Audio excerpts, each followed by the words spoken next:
Hi guys, welcome to One Investing. कैसे हैं आप सब। कंपाउंड इंटरेस्ट को आज अपने लोग बहुत अच्छे तरीके से समझने वाले हैं। स्टार्ट करते हैं और समझते हैं कि कंपाउंड इंटरेस्ट क्या होता है। कंपाउंड इंटरेस्ट को समझने से पहले सबसे पहले अपने लोगों को पावर ऑफ कंपाउंडिंग समझनी पड़ेगी। अब पावर ऑफ कंपाउंडिंग क्या होती है, कंपाउंडिंग समझो। एक एग्जांपल से समझते हैं कि हमारे पास एक चेस बोर्ड है और चेस बोर्ड में हमें पता है कि टोटल नंबर ऑफ जो कॉलम्स होते हैं वाइट और ब्लैक के, वो कितने होते हैं 64। कंडीशन ये है कि जब यहाँ पे अपने लोग क्या करेंगे, जब स्टार्टिंग में अपने लोग स्टार्ट कर रहे हैं तो वहाँ पे चावल का केवल एक दाना रखेंगे और नेक्स्ट वाला जो हमारे पास कॉलम आएगा, यानी कि हर कॉलम में जो नंबर ऑफ़ राइस पीसेस है वो डबल होता जाएगा, यानी कि हर एक कॉलम में चावल के जो दाने हैं वो डबल होते जाएंगे as compare to previous one. तो पहले में अपने लोग एक जो हमारे पास चावल का दाना है उससे शुरू करेंगे, फिर ये डबल होगा तो यहाँ पे 2 आ जाएंगे, यहाँ पे फिर हमारे पास 4 आएगा, 8 आएंगे, 16 आएंगे, इसके बाद 32 आएंगे और करते करते अपने लोग पहुँच जाएंगे 64 नंबर तक। यानी कि जो हमारे पास लास्ट में नंबर है वहाँ तक कितने राइस के दाने होंगे आप इमेजिन करके देखो, है ना। अब ये है पावर ऑफ कंपाउंडिंग। अब अगर अपने लोग देखेंगे तो 64 जो हमारे पास नंबर है, यानी कि 64 जो हमारा लास्ट स्क्वायर है हमारे पास चेस बोर्ड का, उस तक आते आते जो भी चावल का नंबर होगा, यानी कि चावल के दानों का जो नंबर होगा वो इतना होगा, जो कि है 18 Quintillion, 446 quadrillion, 774 trillion, 73 billion and 709,551,615। अब ये इतना बड़ा नंबर है कि हमारे पास जो भी पूरा वर्ल्ड है उसमें जितने भी राइस की जो प्रोडक्शन है उसकी जो क्वांटिटी होती है, यानी कि पूरे वर्ल्ड में जितने भी राइस उगाए जाते हैं इतने दाने कभी उगाए ही नहीं जा सकते, क्योंकि इसका जो नंबर है वो हमारे पास 2000 टाइम्स है हमारे पास जो भी हमारे वर्ल्ड में राइस का जो प्रोडक्शन है। तो इतना प्रोडक्शन ही नहीं है हमारे पास जो अपने लोग यहाँ पे कर पाए। तो इस छोटे से एग्जांपल से आपको समझ में आया होगा कि जो पावर ऑफ कंपाउंडिंग है, एक देखो स्टार्टिंग में क्या था, एक सिंगल पीस से स्टार्ट हुआ था और 64 नंबर तक आते आते नंबर जो है डबल होते होते इतना बड़ा नंबर बन गया जहाँ पे हमारे पास इतना प्रोडक्शन ही नहीं है राइस का कि अपने लोग जो भी नंबर है उतने अपने लोग राइस के जो पीसेस हैं, राइस के जो दाने हैं उसको अपने लोग इकट्ठा कर पाए, है ना। अब चलो समझो कंपाउंड इंटरेस्ट क्या होता है। कंपाउंड इंटरेस्ट क्या होता है। कंपाउंड इंटरेस्ट एक ऐसा इंटरेस्ट होता है जो कि इंटरेस्ट के ऊपर इंटरेस्ट अपने लोगों को प्रोवाइड कराता है। समझने की कोशिश करो।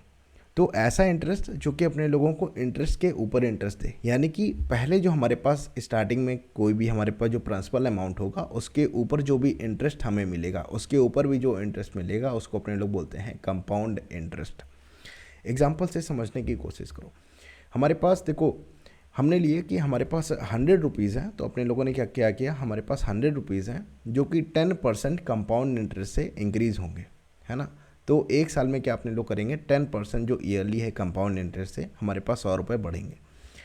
पहले साल में हमारे पास क्या होगा, पहले साल में हमारे पास 100 रुपीज़ ही होंगे। तो पहले साल में 100 रुपीज़ जो कि हमारा प्रिंसिपल अमाउंट है, 1 सेकेंड, 100 रुपीज़ जो कि हमारे पास प्रिंसिपल अमाउंट है, उसमें जो हमारे पास 10 रुपीज़, तो 10% क्या हो गया हमारे पास 10 रुपीज़, तो 100 का 10% हमारे पास हो गया 10 रुपीज़। अब ये अपने लोगों को इंटरेस्ट मिला हुआ है, ये हमारे पास प्रिंसिपल अमाउंट है।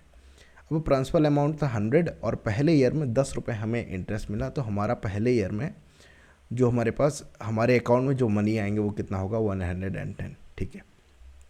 दूसरे साल में क्या होगा, जो भी हमारा इंटरेस्ट रेट है वो हमारा इस वाले प्रिंसिपल अमाउंट में ना लग के जो हमारा नया प्रिंसिपल अमाउंट है यानी कि 110 रुपीज़ उस पर लगेगा। तो यानी कि 110 का जो 10% अमाउंट होता है वो कितना होता है, 11। तो अगले साल हमारे पास यानी कि सेकेंड ईयर में हमारे पास कितने होंगे, 110 प्लस 11 रुपीज़ जो हमें इंटरेस्ट मिला हुआ है, यानी कि 121। अब फिर से जब थर्ड ईयर आएगा तो हमारे पास प्रिंसिपल अमाउंट कितना हो जाएगा, 121। अब इस पे जब हमारे पास 10% जब इसका निकालोगे तो आएगा 12.1। अब इसको जब ऐड करोगे तो हमारे पास थर्ड ईयर में इतने इतने रुपए होंगे हमारे पास, यानी कि 131.1 रुपीज़ हमारे पास होंगे। कहने का मतलब ये है कि कंपाउंड इंटरेस्ट ऐसा इंटरेस्ट होता है जो कि हमारे पास प्रिंसिपल वैल्यू पे अप्लाई किया जाता है और जिसमें जो प्रिंसिपल वैल्यू है वो हमेशा चेंज होती रहती है। प्रिंसिपल वैल्यू कहने का मतलब ये है कि पहले साल में हम लोगों को 100 रुपीज़ मिल रहे थे, लेकिन दूसरे साल में हमारे पास जो प्रिंसिपल अमाउंट है वो कितना बन गया, 110। यानी कि प्रिंसिपल अमाउंट प्लस इंटरेस्ट ये दोनों जुड़ गए और ये हमारा नया प्रिंसिपल अमाउंट बन गया है अगले आने वाले ईयर्स के लिए। तो जो भी हमारे पास इंटरेस्ट आता है, यानी कि interest over interest is known as compound interest. समझे? अब किस तरीके से जो कंपाउंडिंग वो काम करती है उसको अपने लोग यहाँ पे एक बार देखने की कोशिश करते हैं। अब इस तरीके से जो भी ग्रोथ होती है, यानी कि जो भी हमारे पास ग्रोथ इस टाइम हो रही है, इसको अपने लोग बोलते हैं एक्सपोनेंशियल ग्रोथ। एक और एग्जांपल से समझने की कोशिश करो। मान लो कि हम लोगों ने 5 lakh rupees 10% compound interest yearly, यानी कि जो हमारे पास ईयरली जो हमारे पास 5 लाख रुपीज़ है उसको अपने लोगों ने इन्वेस्ट कर दिया 10% जो कंपाउंड इंटरेस्ट है उसके रेट पे। अब इस केस में क्या होगा, हमारे पास 5 लाख रुपीज़ अगले आने वाले 5 ईयर्स में हमारे पास कितने बन चुके होंगे, 5 ईयर्स में हमारे पास बन चुके होंगे 8.05। एक और बात ध्यान में रखो कि जो भी हमारे पास कंपाउंड इंटरेस्ट है या फिर जो भी कंपाउंडिंग है वो डायरेक्टली प्रोपोर्शनल होती है टाइम के, यानी कि आप जितना टाइम इंक्रीज़ करते जाओगे, जितने ईयर्स बढ़ाते जाओगे, उतनी ज़्यादा जो कंपाउंडिंग की पावर है वो बढ़ती जाएगी। यहाँ पे देख के देखो, 5 लाख रुपीज़ थे, 5 साल में 5 ईयर्स में हमारे पास 8.05 लाख रुपीज़ हमारे पास कन्वर्ट हुए। लेकिन अगले 5 साल में हमारे पास जो 10th ईयर है उसमें अपने लोगों को 12.97 लाख रुपीज़ मिलेंगे।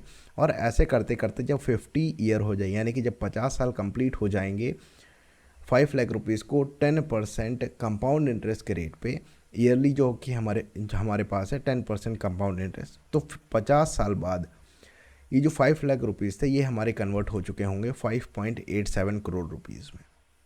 अब 50 साल में बहुत बड़ा चेंजेस हमारे पास आ चुका है, देखने को अपने लोगों को मिल रहा है। तो ये है हमारे पास पावर कंपाउंडिंग की। अगर इसको समझने की कोशिश करोगे तो देखो, कितना भी अमाउंट हो आपके पास, आप चले जाओ गूगल पे, चले जाओ, कोई भी कैलकुलेटर सर्च कर लो कि कंपाउंड इंटरेस्ट कैलकुलेटर। अब उस पर जो भी अपना अमाउंट है वो डालना और आपकी जो चीज़ें हैं वो आप लोगों को पता चल जाएंगी कि किस तरीके से जो कंपाउंडिंग है वो कितने ईयर में किस तरीके से काम करती है। तो कंपाउंड अगर 50 ईयर्स का अपने लोगों ने देखा था तो हमारे पास जो फ्यूचर इन्वेस्टमेंट है, यानी कि फ्यूचर में हमारे पास इतने रुपए अपने लोगों को मिलेंगे 5.87 करोड़, जिसमें से जो इंटरेस्ट अर्न है, यानी कि अपने लोगों ने कितना इंटरेस्ट कमाया इस 5 लाख के ऊपर 50 साल में, वो है हमारे पास 5.82 करोड़। यानी कि 5 लाख के ऊपर 50 साल में अपने लोगों ने 5.82 करोड़ रुपए यहाँ पे कमाए हुए हैं। 10% के रेट से अपने लोगों ने इंक्रीज़ किया था, है ना। और जो एवरेज जो हमारे पास डबल होने का टाइम है वो कितना, हमारे पास 7.4 ईयर्स। तो 7.4 ईयर्स में हमारा जो मनी है वो डबल हो रहा था। अब समझने की कोशिश करो, जो एक्सपोनेंशियल ग्रोथ कर्व है, यानी कि अब जो अपने लोगों ने अभी देखा कि 5 लाख से 5.82 करोड़ जो रुपीज़ बन गए, अब जो भी हमारे पास ये कर्व निकल के आया है इसको अपने लोग बोलते हैं एक्सपोनेंशियल ग्रोथ कर्व। यानी कि एक्सपोनेंशियल ग्रोथ जो होती है उसको अपने लोग इस तरीके से डिनोट करते हैं। तो पहले तो अपने लोगों को नहीं पता चलेगा, लेकिन देखो अगर टाइम को देखोगे तो compounding is directly proportional to time. तो जैसे जैसे टाइम इंक्रीज़ हो रहा है वैसे कंपाउंडिंग की जो पावर है वो भी इंक्रीज़ हो रही है। पहले साल में अगर देखने की कोशिश करोगे तो यहाँ पे अपने लोगों को बहुत कम इंटरेस्ट मिल रहा था, लेकिन अगर 50 ईयर में देखोगे, 49 ईयर में देखोगे तो इतना ज़्यादा हमारे पास इंटरेस्ट मिल रहा है। कितना, बहुत ज़्यादा इंटरेस्ट मिल रहा है। लगभग हमारे पास यहाँ पे 6 करोड़ के आसपास हमारे पास जो वैल्यू है वो पहुँच गई है ना। तो कंपाउंडिंग टाइम के साथ साथ अपना जो पावर है वो दिखाती है। अब अगले अगर 50 साल के लिए इसको और छोड़ दोगे तो ये काफ़ी ज़्यादा बड़ा अमाउंट बन जाएगा अपना, हमारे पास जो 5 लाख रुपए। अब जो हमारे पास कंपाउंड इंटरेस्ट है या फिर जो कंपाउंडिंग है उसको काम में कैसे लाएं। देखो कई सारे तरीके हैं जिससे आप कंपाउंडिंग या फिर कंपाउंड इंटरेस्ट को काम में ला सकते हैं, लेकिन मेजर अपने लोग 2 तरीके से यहाँ पे इन्वेस्ट करते हैं। जहाँ पे अपने लोग या तो म्यूचुअल फंड में इन्वेस्ट करते हैं या फिर स्टॉक्स में इन्वेस्ट करते हैं, जहाँ पे अपने लोग इंडेक्स में अपने लोग इन्वेस्ट करते हैं ना। तो या तो शेयर्स खरीद लो किसके, या तो निफ्टी 50 के खरीद लो, जो भी हमारे पास इंडेक्स चल रही है ना तो उसके खरीद लो, या फिर म्यूचुअल फंड कोई खरीद लो जिसमें अपने लोग यहाँ पे कंपाउंडिंग की जो पावर है वो अपने लोग यूटिलाइज कर पाए। अब अगर देखना चाहते हो कि जो कंपाउंडिंग है वो किस तरीके से काम करती है तो अपने लोग एक बार देख लेते हैं।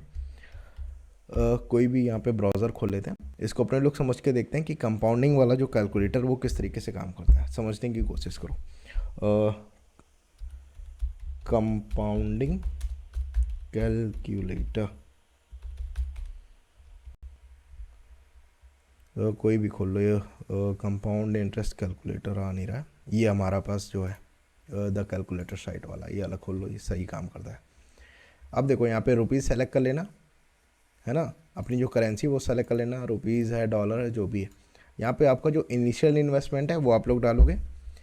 मान लो कि अपने लोगों ने 10 लाख रुपीज़ डाला, 1 10 100,000 10,000 लाख 10 लाख, तो अपने लोगों ने यहाँ पे डाला 10 लाख रुपीज़। हाँ, इंटरेस्ट रेट कितना है, यानी कि ईयरली जो एनुअली यहाँ पे इंटरेस्ट रेट है, देखो यहाँ पे चेंज भी कर सकते हो, डेली कितना मिल रहा है, वीकली कितना मिल रहा है, वैसे अपने लोग एनुअली पे रखते हैं। तो एनुअली अगर अपने लोगों को 10% मिल रहा है, मान लो कि 12% पे भी मिल रहा है, 12% पे, कितने साल के लिए करना है, यहाँ पे ईयर्स डालो, यहाँ पे मंथ डालो। तो अपने लोग करते हैं यहाँ पे, मान लो कि अपने लोगों ने 60 ईयर्स के लिए किया, यहाँ पे जो कंपाउंडिंग है वो कितनी करनी है, 60 ईयर्स के लिए। उसके बाद जो एडिशनल है इसको छोड़ दो ऐसे ही, बस इसके बाद कैलकुलेट पे क्लिक करो। अब इस पर जब क्लिक करोगे तो हमारे पास जो रेट है, जो हमारे पास फ्यूचर इन्वेस्टमेंट की जो वैल्यू है वो निकल के आई है। तो अपने लोगों ने 10 लाख रुपए लगाए थे 12% कंपाउंड इंटरेस्ट के रेट पे 60 साल के लिए, यानी कि 60 ईयर्स के लिए। ये हमारी वैल्यू कन्वर्ट होके आ गई है। ये है हमारे पास लाख 10 लाख करोड़ 10 करोड़। तो हमारे पास जो 10 लाख रुपीज़ थे वो लगभग बन चुके हैं 12.92 करोड़ रुपीज़, यानी कि लगभग 13 करोड़ रुपीज़ के आसपास जो वैल्यू है वो हम लोगों को देखने को मिली है। अगर यहाँ पे देखने जाओगे तो यहाँ पे देखो काफ़ी सारी जो डिटेल है वो आप लोगों को मिल जाएगी कि यहाँ पे जो इंटरेस्ट है ईयरली आपको किस तरीके से जो इंटरेस्ट है वो कितना मिल रहा है। अब यहाँ पे अगर देखोगे तो पहले साल में देखो कितना मिला, पहले साल में हमें 1,26,000 रुपये यहाँ पे हमें इंटरेस्ट देखने को मिला है। लेकिन अगर देखोगे यहाँ पे लास्ट ईयर में जो हमारे पास इंटरेस्ट है वो कितना देखने को मिला है, 60 ईयर्स में हमारे पास लगभग 1.4 करोड़ रुपीज़, हाँ 1.4 करोड़ रुपीज़ जो हमारे पास जो इंटरेस्ट है हमारे पास वो देखने को मिला है। अब इसको आप कंपेयर भी कर सकते हो, यहाँ पे एक्सपोनेंशियल चार्ट है जिसके यहाँ पे देखो काफ़ी सारे मंथली देख सकते हो, ईयरली देख सकते हो, यहाँ पे कुछ चार्ट है, यहाँ पे देखो ये हमारे पास एक्सपोनेंशियल चार्ट है, थोड़ा सा जूम कर देता हूँ, ये हमारे पास एक्सपोनेंशियल चार्ट है, इस पर रखोगे ना तो जो वैल्यू है वो आपको देखने को मिलेगी। तो कई सारी चीज़ें हैं जो आप यहाँ से कर सकते हैं। फ़िलहाल इस वीडियो में इतना ही। अगर आपको कोई सजेशन देना चाहते हैं, कोई डाउट है आपका, तो प्लीज़ आप कमेंट बॉक्स में बता दीजिएगा, और अगली वीडियो आप किस टॉपिक पे चाह रहे हैं वो भी ज़रूर बताइएगा। आप मुझे इंस्टाग्राम पे फॉलो कर सकते हैं, जैसे कि जहाँ पे हम और आप 1 to 1 कनेक्ट हो पाएँ और आपके जो भी डाउट हैं, जो भी क्वेश्चंस हैं उनको हम सॉल्व कर पाएँ। मिलते हैं आपसे नेक्स्ट वीडियो में। Till then goodbye, and इस चैनल को लाइक शेयर और सब्सक्राइब जरूर करिएगा। Good bye.